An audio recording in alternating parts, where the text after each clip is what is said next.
dedicated. Welcome to this humanitarian talk dedicated to humanitarian policy making. My name is Jean-Louis de Brouwer, and I am the director of the European Affairs program of the Egmont Institute. I will have the privilege to moderate this panel, which is also co-hosted by Voice and the Norwegian Refugee Council. We have benefited from the support of the teams of DG ECHO all through the preparation of this event, and we thank them very warmly for their help. For many years, observers, operators, and donors have witnessed and warned against critical challenges affecting our collective response to humanitarian crisis. The widening of the funding gap, the shrinking of humanitarian space, or a growing disrespect for international humanitarian law were just a few of these challenges. All these are now dramatically exacerbated by the unprecedented crisis which is unfolding in Ukraine. What is happening on the ground leaves no room for complacency. Providing basic services and protecting the most vulnerable will be possible if and only if collective and coordinated answers are given to vital questions like free and unconditional access, civil-military coordination, deconfliction, and enforcement of basic IHL principle or protection of humanitarian workers. After Afghanistan, Ukraine is therefore another illustration of the fact that persistent challenges to the multilateral system and international legal norms call for new ways to operate, in particular by better articulating the different tools of the European Union's external action. The first edition of the European Humanitarian Forum provides a unique opportunity for the EU to reaffirm with force its role as the main actor to steer and lead by example, building upon the communication on humanitarian aid of the Commission, as well as the Council conclusions and the parliamentary resolutions it inspired. In this framework, the purpose of this humanitarian talk is to identify ways to connect humanitarian and non-humanitarian worlds in proposing innovative ways to address these challenges. We are therefore very proud and happy to have with us a series of very distinguished panelists who, beyond their remarkable expertise, represent all the parties to the conversation we would like to engage, to the result-oriented conversation we would like to engage into. Michael Kerner, I do not think there is much need to present you. As Deputy Director General of ECHO, after a long career in different Commission services and Commissioners' private offices, you are one of the brains, I will be prudent, behind this forum. And we are very pleased to have you with us. So my question to you would be rather straightforward. How could such an event serve the main ambitions of the Commission communication, and how could it help consolidating European leadership on humanitarian affairs in the long term? Michael, the floor is yours. Thank you, Jean-Louis. I'm very happy to be with you and so distinguished colleagues here today in a joint endeavor to put humanitarian issues center place in the political debate. This is what the forum is about. And actually, this is something which probably doesn't deserve any kind of further illustration, as we see right now in Ukraine how important this is. Every time we switch on our TV sets, every time we go on the internet sites, we see that the plight of the people in such a situation where you have warfare, where you have probably even a protracted crisis, is absolutely necessary. First, out of our humanitarian commitments, but then secondly also in order to stabilize the situation and stabilize basically a country. Now we see it with Ukraine, but we have seen it in so many other cases before, be it Afghanistan, be it Yemen, Syria, Mali, Somalia, the Great Lakes region, and so forth. So what we really need is to come to an approach where humanitarian aid is on the one hand not only seen as something nice to have, something for the Sunday speeches, something which you do after the hard work. No, it is an absolutely central part of international cooperation, international action, of pursuing not only international values, but also interests. And it's something, obviously, that goes much more or goes much farther than simply providing aid to people who are in need. There is the other aspect, which is very important, that is the respect of international humanitarian law, that things, that action, that, for example, aggression that violates international law and international humanitarian law does not enjoy impunity, that people can be held to account, and that certain standards are established. International humanitarian law is the law of war. It is basically the consequence of 150 years of legal development in order to establish certain, how should I say, civilized standards so that the innocent, the population, doesn't suffer. This is something which has to be brought back to the political fora, to the meetings of foreign ministers, to the meetings of heads of state, to the G7 meetings, to the Security Council of the United Nations. So in other words, we need to get humanitarian aid out of basically the nice to have bubble, where it is discussed only between people of goodwill, only between people who are sitting in Geneva, for example. We need to bring it back to the foreign policy agenda, in our case of the European Union, and we need to streamline it across the European Union. It's not only the kind of privilege of some Dutch, some Swedes, some Germans, and some EU officials here in Brussels.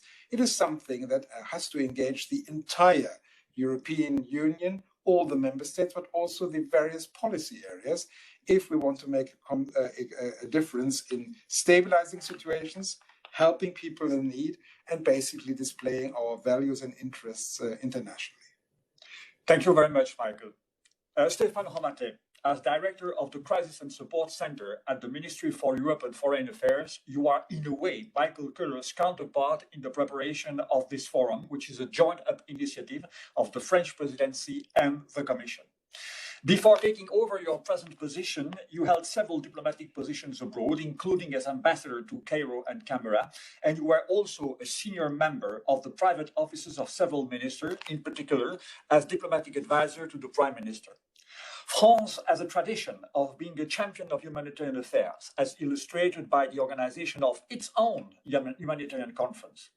As the presidency, what are your expectations while kickstarting the forum during your semester? But also more in general, how is France as a member state considering the new Team Europe approach, which seeks to improve coherence and coordination? Stéphane Romaté, the floor is yours.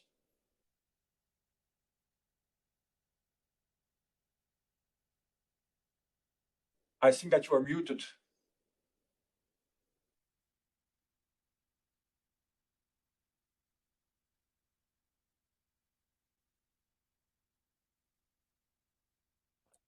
Okay, do you hear me? Yes, sorry. Loud and clear. So, merci beaucoup, Jean-Louis. Greetings to all of you from sunny Paris today. Everything has been said by Michael and by yourself also, Jean-Louis. I think what we are living now, on the borders, eastern borders of Europe, recalls the absolute necessity to mobilize ourselves, to mobilize our people, our nations, to express our solidarity to Ukraine in a period of critical emergency needs for the Ukrainian people. And I think what happens now on our borders just reminds us how important is, or will be this European Humanitarian Forum. For us, we have decided with Michael, with ECHO, to organize this event, and it is for us, for the French presidency of the European Union for this semester, one of our biggest events on our agenda. We want to mobilize all the actors, not only the political leaders, but also the NGOs, but also the people thinking in terms of humanitarian law. We want to convene all the experts. We want to convene also, international bodies, United Nations bodies, to be together, to reflect on our needs, to reflect on how to move forward in the field of, mobilizing all the energies in the field of humanitarian assistance. There is one thing on the board which is just behind you, Jean-Louis, which I think is the best summing up of, the motto of this European Humanitarian Forum: helping people in need throughout the world. I think this is the best summing up of the goals, of the achievements we have to reach for this forum. And this is why this European Humanitarian Forum is a key, milestone for France. This will be the first edition of such a forum at the European level. As you have said, and as Michael has said, we have, the tradition in convening national humanitarian conferences in France, and we had discussed with our friends from ECHO. We wanted to have, this same kind of gathering at a European level, because we think it's very important, of course, to mobilize all the actors at the national level. But, moving forward, reaching also the European level is a key element of being more efficient, or of mobilizing, financing, energies, promoting the agenda of international humanitarian law, which will be one of the key components of this forum.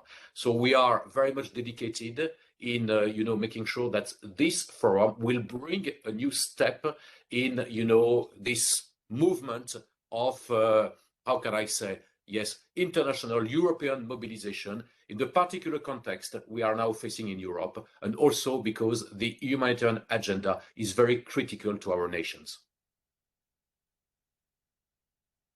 My turn to unmute. Thank you very much, Stefan. Let me now turn to Sandra Kramer. Sandra, first of all, thank you very much for having accepted to join us at very short notice. It's much appreciated. As a Deputy Director General in the DG International Partnership with a long experience in EU external policies, could you share your views on how the EHF comes as a reinforcement of a coordinated response to humanitarian crisis? More precisely, what could be done to combat this kind of silo approach and to bring together humanitarians and non-humanitarians in view of finding together adapted solutions? Sandra, the floor is yours. Thank you very much, Jean-Louis, and thank you very much, Michael, also for the words, and also good morning to all the fellow panelists. It's very nice to see you all. I just wanted to say, as already mentioned by Michael, that the implementation of humanitarian development and peace nexus is really at the core of all our efforts in the crisis and the protracted crisis situations over the past years. And of course, the humanitarian system is stretched beyond capacities because crises become more protected, as we've seen that the average length, for example, on humanitarian appeal is now 7 years, or the average time that people are displaced is now 17 years. So even more humanitarian funding is provided globally, but the gap between resources and needs is still growing. So as said before, humanitarian affairs need to become everybody's business. And that is, I think, the bottom line here. The triple nexus, as we call it, has been effective, and we have been implementing that in DG International Partnerships very much. We have started with 6 pilot countries. They were Chad, Nigeria, Uganda, Sudan, Iraq, and Myanmar. But we now implement this wherever it's relevant, and it's more and more relevant. And building on these concrete examples and also the lessons learned, notably from our work through the EU Trust Fund for Africa, we have reinforced our efforts in 4 following ways. I just wanted to highlight that. First, we emphasize an evidence-based approach, and we look at joint analysis by both humanitarian and non-humanitarian actors at country level. And that is necessary because we choose the right sectors of intervention together with the humanitarian and the non-humanitarian on either education or disaster preparedness or durable solutions for displaced people, nutrition, food security. That is the first thing that we have really entrenched into our way of working. Secondly, we increased the efficiencies of our instruments. We anchored all those nexus principles into our new international cooperation framework. And the budget line, therefore, is called Global Europe, or NDICI, the Neighborhood Development International Cooperation Instrument. And in that programming, which we now have behind us, we really put these nexus principles forward. And Global Europe allows for a smoother and a more efficient transition from emergency response to longer term development actions. So that is something that we have embedded, if you want. And the complementarity and also the continuity of actions is therefore much more ensured than it was before. Thirdly, and I think very importantly, Jean-Louis, what we have reinforced is what we call the Team Europe approach. We're not in this alone, we're in this all together, and we're in this with the member states of the European Union together. It means working closely with our member states, bridging gaps, but also avoiding duplication, mutually reinforcing each other and reinforcing our actions, our projects, and our programs. And this is starting now. We are rolling out the programming on Sub-Saharan Africa, for which I'm, of course, mostly responsible. And that is a very, very fundamental way for us to work and to look at things in a Team Europe approach. Fourthly, and finally, for my short introduction, we enhanced coordination with like-minded partners, the World Bank, the United Nations. These things are very important.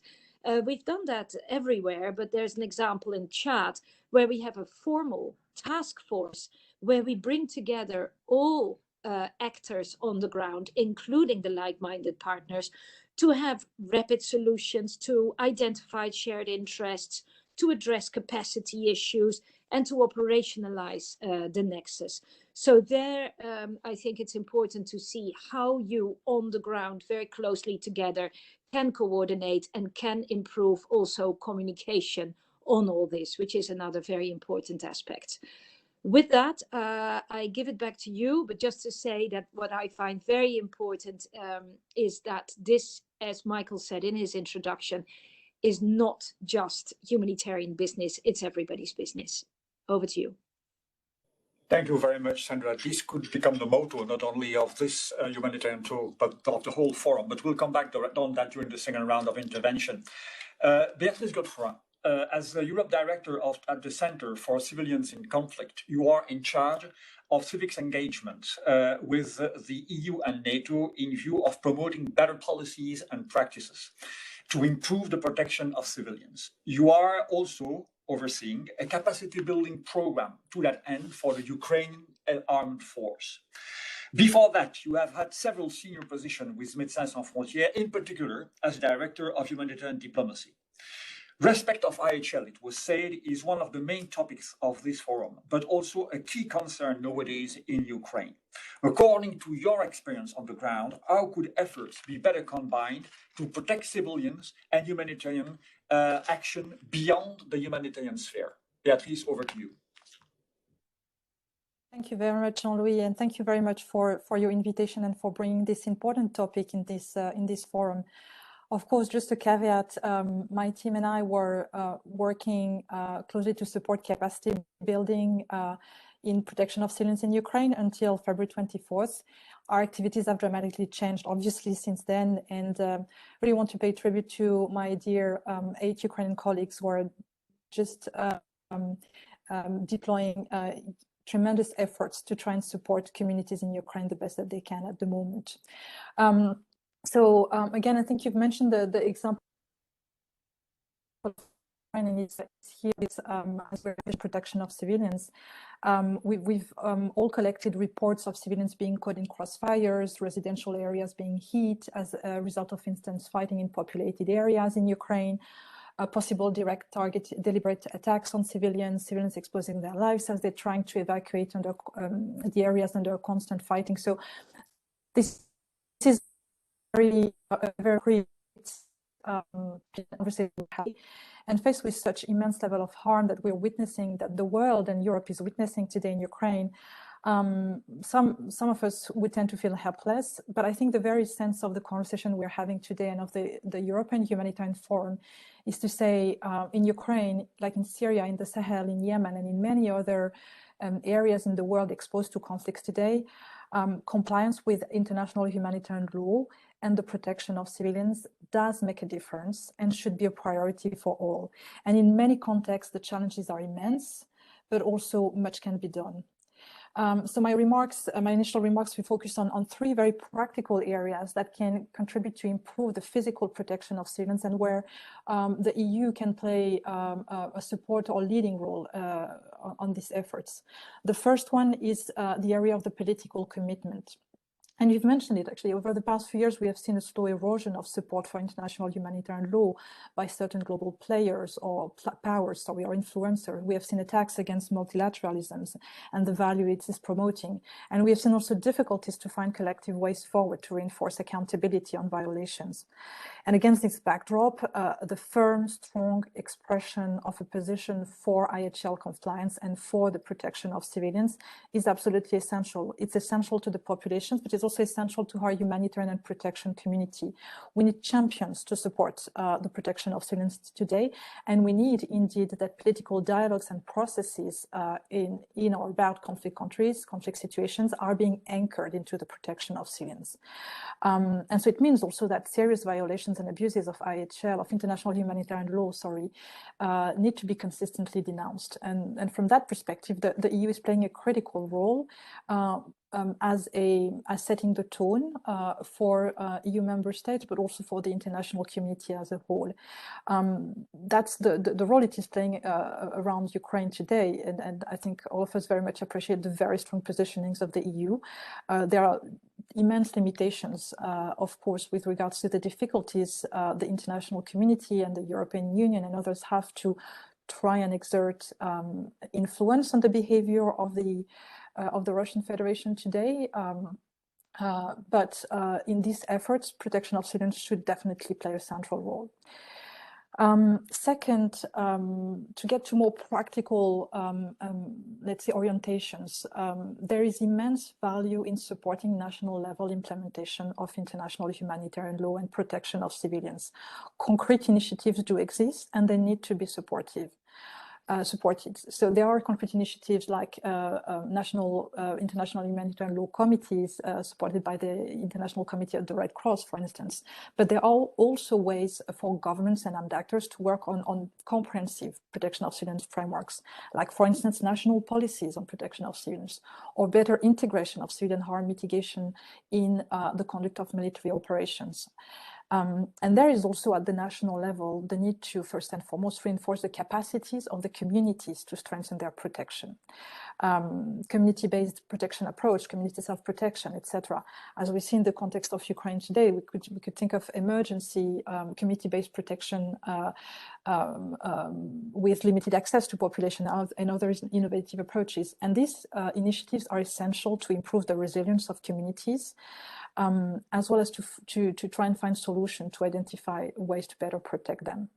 So these national level approaches, reinforcing community resilience, strengthening the approaches of governments, they pave the way towards stronger peace and stability.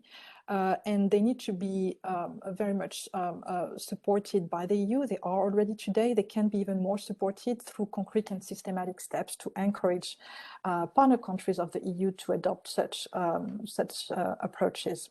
And then my third point is on accountability and monitoring. The communication of the EU on humanitarian assistance very well so mentioned that there is a need to reinforce monitoring on IHL violations.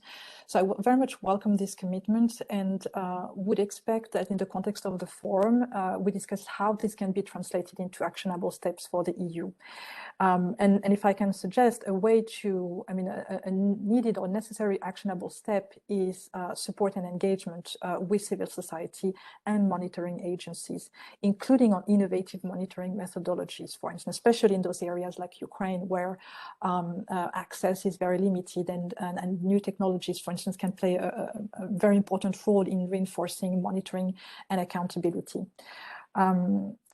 So from that perspective, the forum provides a fantastic and unprecedented opportunity to improve this dialogue with civil society from a more systematic way, upstream, during actions, and downstream.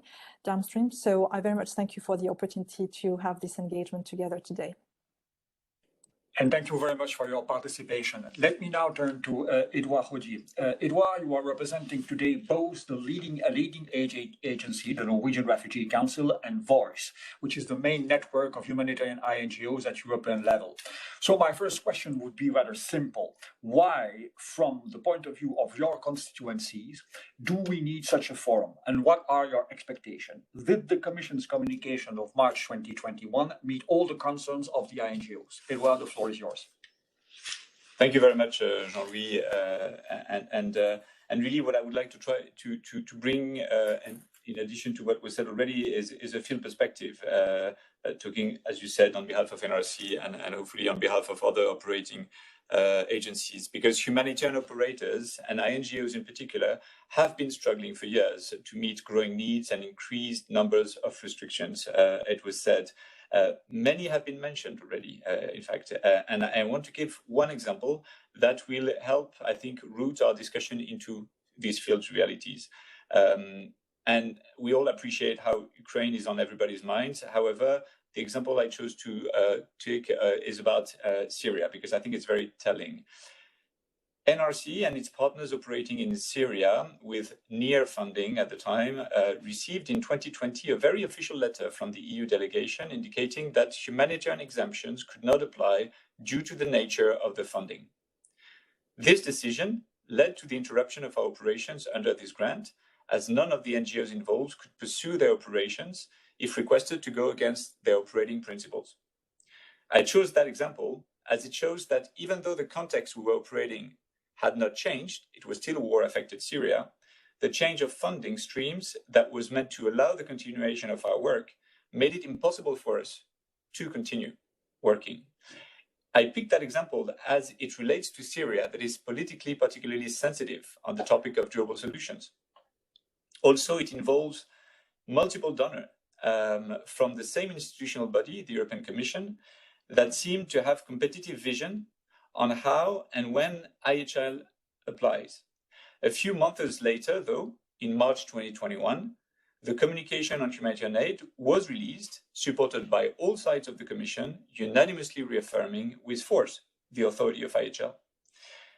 With this example, my intention was to touch some of the sensitive areas that we collectively need to be addressing if we are genuine in our ambition to make progress and address some of the key challenges of our sector. And here I say our sector, to look at our collective ability to bring solutions to affected communities in the short and the longer term, as most of the contexts we are operating require many years before solutions can be found and affected people can enjoy a life that is safe, where a decent future can be envisaged. Looking into these issues is often uncomfortable, sensitive, I said. It questions some of the boundaries that exist between institutions. It reveals silos and competing interests. This is exactly what we need to do, and where this new forum, I think, can help if we are truly committed to be people-centered and to find solutions that last. This forum is an opportunity to open up humanitarian challenges to non-humanitarians. And I was very pleased that I think all of us mentioned it. It invites the political component and reinforces the Team Europe approach by the mechanism of co-chairing with the presidency. The main risk, though, would be for the forum to remain a succession of moments, to repeat themselves without really supporting a process. And I will, if I have the time later today during our discussion, make a proposition on how we could make sure the forum comes in support of a process and create a true opportunity for new policy development at EU level. Thank you very much, Edouard. We are perfectly in time, but we still have 15 minutes and only 15 minutes to go. And I would like now to invite all our panelists to a second round of intervention, but in a way following the conclusion of Edouard's intervention. So this humanitarian talk will be broadcast at the very beginning of the forum. There is a common understanding that this forum will provide a momentum and that this momentum should be used to, send very strong signals about the way the EU sees the future of humanitarian aid. But now I would like to turn to you successively and ask you what, at the end of these 3 days of intensive discussion and brainstorming, would you like to be the main takeaway of the forum?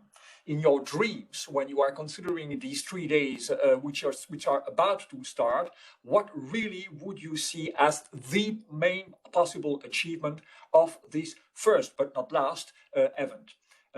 Michael, starting with you. Well, I cannot think of only one takeaway. I could think of two or three. One is, and I build on what all of you said and what Edouard, I think, very eloquently summarized. I would like to see some mobilization. For me, the forum is not the event where we accomplish things, where we finish debate. No, it's a debate, or it's a forum where basically we get aware of the many things that we still have to discuss. That is the start of a process of dialogue, except that it is not a dialogue in smaller circles, but rather of the entire community, from the beneficiary to the donor, via the various forms of implementing agencies on the humanitarian side, on the development side, on the peace building side, on the diplomatic side. So a mobilization, I would be happy with a forum after which we have many more questions than before the forum. Secondly, I think we need to take away the recognition of the fact that we are not humanitarians and development people and diplomats. We are supposed to solve problems which, of course, or whose solution would be in Europe's interest, but that doesn't exclude a wider interest for humanity. So rather than having more situations like what Edouard told us about Syria, where another form of EU funding comes in with basically the same purpose as before, and all of a sudden certain exonerations and exemptions from sanctions regimes do no longer apply, we should come to a new logic where we say, what is the problem? What does it require to stabilize the situation, to help people in need, to make the world peaceful? And then we say, okay, we pour in the resources of humanitarian aid, but development aid, member states, European Union, and other partners in a coordinated way, such as Sandra, for example, very eloquently told us. We think about the process, looking at it from the end that we want to achieve, and that is less human suffering, stabilization, and sustainable development chances. And then we organize our instruments accordingly. So the nexus in praxis, the nexus not as a concept, not something somebody wants to draft PhD thesis about, but something which is applied by all of us as the most normal thing in the world. So mobilization would be the first one. Secondly, going out of the silo, thinking together, having a people-centered approach, a crisis-centered approach, rather than an instrument-centered approach. And the third element that I would like to see is that, yes, Europe becomes a gathering point for this kind of annual humanitarian debate. Humanitarian plus, including development, including peace building, including diplomatic efforts. Why Europe? Because on the one hand, we need to speak to our fellow co-Europeans. We need to make this an issue for foreign policy making and for humanitarian action across the European Union, in all the 27 member states and the many countries that we are partnering with. But then we also need to go beyond and strengthen the links with our American colleagues, but also with many, many other donors, new donors in the humanitarian world, the Gulf countries, but also so many other members of the G20, for example, that so far have not yet developed a humanitarian profile, but whose responsibility as a part of the international community, in my view, is to also develop a profile in that regard. So the first thing would be mobilization. The second thing would be thinking across the board, having a people and a crisis-centered approach. And the third thing would be to place humanitarian subjects, humanitarian needs in a more central way on the international agenda, with new donors from the private sector to states that so far have not engaged in this respect. So it's a big agenda, but this will not be the only humanitarian forum of its kind. This will be the first one, after which I hope to live still many, many humanitarian forums that maybe at some point will lose their name, no longer being called humanitarian, because we want to bring in so many other policy areas and so many other resources and creative minds. Thank you very much, Michael, for this very clear and ambitious answer. Stéphane, what kind of legacy would like the French presidency to leave after having achieved the formidable initiative, which was to support, together with the Commission, the convening of this first humanitarian forum? Over to you. Very, very simple reason, and I will completely endorse what Michael just said. First, for us, this is not once for good. We want this forum to be the start of a process at an international and European level. So in terms of, in terms of process. Second, we have three main, I would say, you mentioned Jean-Louis dreams. So let us, I will share with you my dreams. Political dream, financial dream, and practical technical dream. Political, this is very clear. You know that with our German partners, we launched 2 years ago what we called a call for action. And we would like more countries, gathered at in Brussels for the European Humanitarian Forum, to endorse this call for action, which will, show the mobilization of the international community towards the humanitarian agenda. And second, of course, this is practical, progresses in the international humanitarian law agenda, which is a key component of the forum. This is the first one, political, goals we would like to reach. Second, financial. Michael said it very eloquently, and our colleagues Sandra and Beatrice and also Edouard also. We want more resources. We want more countries, more partners, to be part of this, global movement to have more financial resources due to the huge needs of a population in a situation of danger. And the third one also for France, it is very important. We want this forum to be not the end, but the launching of very practical decisions which we have to take in terms of pooling, in terms of sharing, in terms of tools, in terms of capacities. There is a big project we are now, which is launched, which will be launched by ECHO, and which we fully support it, to create, for example, a European humanitarian response capacity. We think that by this kind of very practical approach, we could really bring something new, to the response to humanitarian crisis. So, these are the three layers of achievements we would like to reach during this European Humanitarian Forum. Stefan, Sandra, by setting up the European Development Days process, DG DevCo at the time, DG Impano Day, has been of a kind of trailblazers in setting up this kind of process. So what lessons did you learn from this experience, and how would you these lessons to be fed into the European Humanitarian Forum process, which is now clearly on the card? Over to you. Yes, indeed. The EDDs, the European Development Days, are very important for us.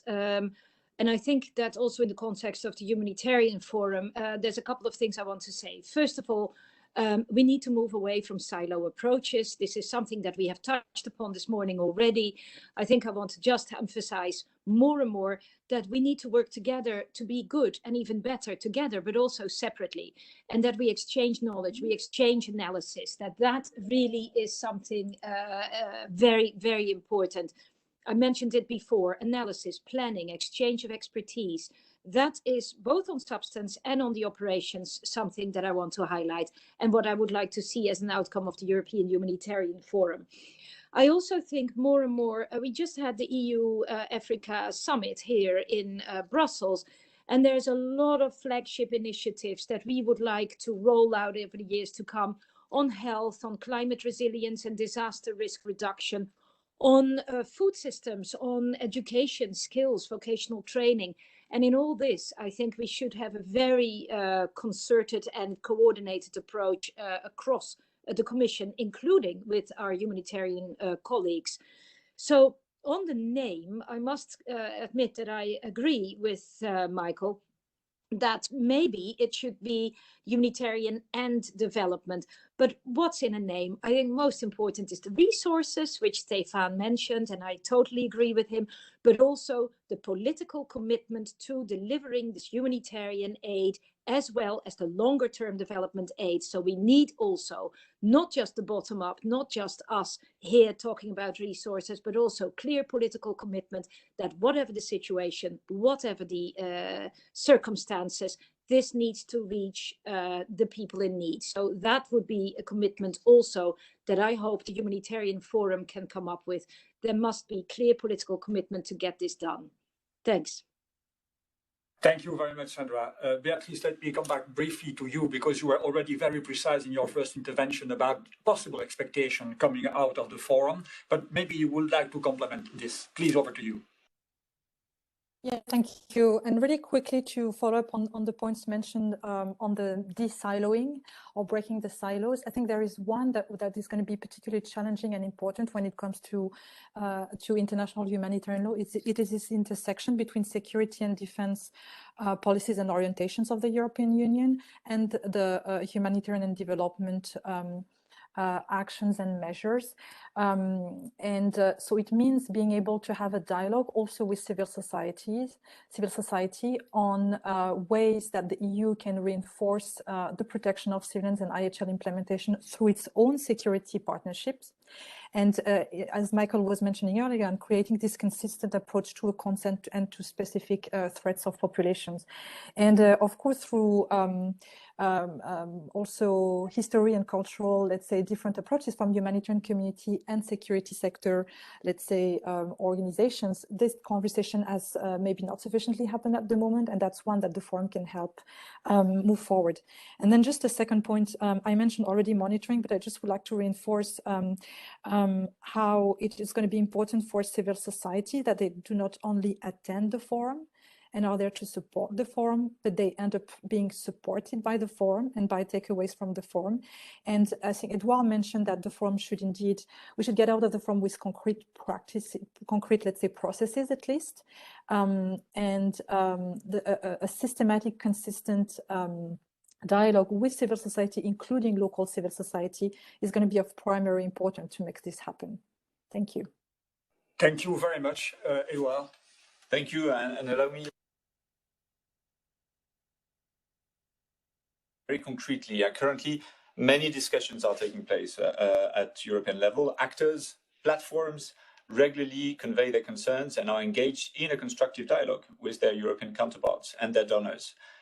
And this dialogue is essential and will remain, but more is needed. What we need is a real space to think, to seek for solutions, to test these solutions together in order to make a long-lasting difference that everybody is calling for. The forum can usefully support that process by identifying a limited number of priorities for which dedicated areas of work would be set and structured discussions would be launched involving humanitarians and non-humanitarians. If we manage to do that between one forum to the next, we can take stock of progresses made and discuss how they can be turned into action. To support that work, we need a group of representative actors operating independently, able to raise sensitive issues and to invite to the discussions relevant parties. A small group of actors has already agreed to join forces and marshal that networks with the ambition to fill that important policy gap, namely a voice as the main humanitarian platform for European humanitarian NGOs, but as well the European Institute of Peace, the European Centre for Policy Development Policy Management, the Norwegian Refugee Council, the Egmont Institute. So based on the conclusion of the forum, we will seek to identify among the priorities the areas where progress can be made at EU level and make propositions for structured discussions through identified work streams. Hopefully, this mechanism will help confront views, identify gaps, and propose solutions that can be further discussed or endorsed at the occasion of the next forum. Obviously, this initiative will only be meaningful if it is supported by main EU stakeholders, which is why we felt it was important to present it to you in introduction of the forum.